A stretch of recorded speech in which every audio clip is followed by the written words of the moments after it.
শাশুড়িদের কাজ হলো সবসময় বৌমাদের নিন্দা করা, আমার সেটা করাই উচিত। এই যে আমি ভেন্ডিটা রান্না করছি, কত কিছু আমাকে বলে গেল, যদি আপনাদের শোনাতাম তাহলে ঠিক হতো।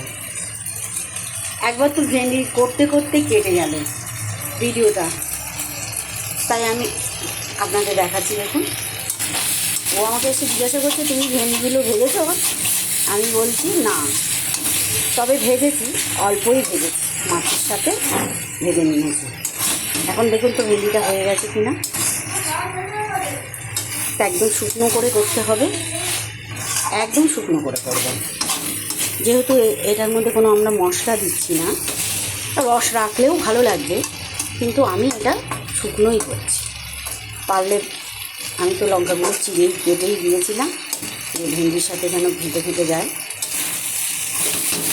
এই যে আধগাল লঙ্কা, এক গাল প্রথম পাতে যখন ভেন্ডিটা নেবেন এই লঙ্কাগুলো দিয়ে মেখে খাবেন, খুব সুন্দর। এবারে আপনারা আমাকে দেখে বলবেন যে ভেন্ডিটা হয়েছে কিনা।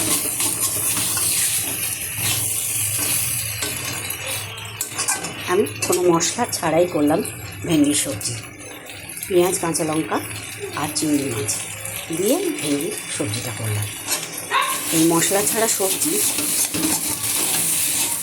আপনি যদি আমাকে বলেন যে একই রান্না প্রতিদিন দেখাচ্ছে, প্রতিদিন আমি একই রান্নাই দেখাই। আমি বারবার বলি যে আমাদের যেটা খাওয়া হয় সেটাই করি আর সেটাই ভিডিও করি।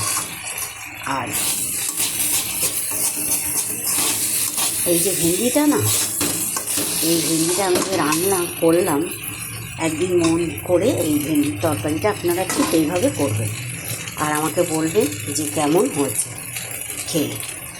সত্যি খুব সুন্দর হয়, খুব সুন্দর হয়, খুবই সুন্দর হয়। যে তলায় তেল তেল বেরিয়ে আসছে। এবার এটাকে আমি নামিয়ে দিলাম। ভেন্ডি রান্না আমার কমপ্লিট। এ হয়েছে ভেন্ডি কমপ্লিট। বলুন তো দেখে যে ভেন্ডিটা আমি ভাজিনি?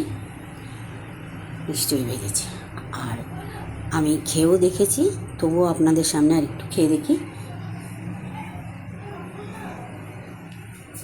আপনাদেরকে খেয়ে দেখাচ্ছি। এই যে আমি অল্প একটু নিয়েছি,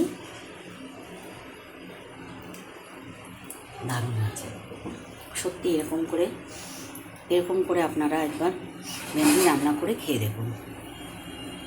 মশলা ছাড়া ভেন্ডি কেউ বলতেই পারবে না, এত সুন্দর হয়েছে, বা হয়ও।